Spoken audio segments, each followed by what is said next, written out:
पदभार स्वीकारताच उमेश सावंत यांची धडाकेबाज कारवाई. कल्याण रेल्वे स्टेशन परिसरातील वाहतूक शिस्तीवर विशेष भर. दिनांक 29 जुलै 2026 रोजी शहर वाहतूक उपविभाग कल्याणचे पोलीस निरीक्षक म्हणून पदभार स्वीकारल्यानंतर उमेश सावंत यांनी वाहतूक व्यवस्थापनावर विशेष लक्ष केंद्रित करत धडाकेबाज कारवाई सुरू केली आहे.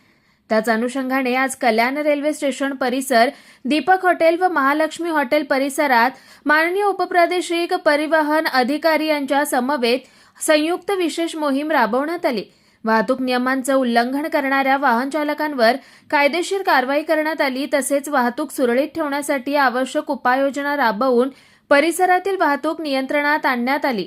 पदभार स्वीकारल्यानंतर राबवण्यात आलेल्या प्रमुख उपाययोजना: पीक अवर्समध्ये नियमित विशेष वाहतूक कारवाई, प्रवाशांना कोणतीही अडचण होऊ नये यासाठी विशेष दक्षता, रिक्षा संघटनांच्या बैठका घेऊन त्यांच्या समस्या सोडवण्याचा प्रयत्न, स्टेशन परिसरात रिक्षांची शिस्तबद्ध रांग लावून प्रवाशांना इच्छित स्थळी जाण्यासाठी सुविधा, मुजूर रिक्षा चालकांवर आरटीओ सोबत संयुक्त कारवाई.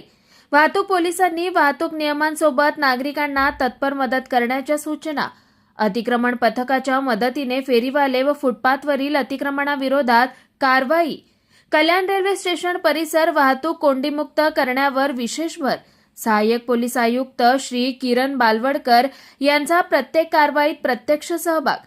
या सातत्यपूर्ण कारवायांमुळे कल्याण रेल्वे स्टेशन परिसरातील वाहतूक व्यवस्था अधिक शिस्तबद्ध व सुरळीत करण्यासाठी वाहतूक विभागाकडून प्रभावी प्रयत्न सुरू असल्याचं दिसून येत आहे.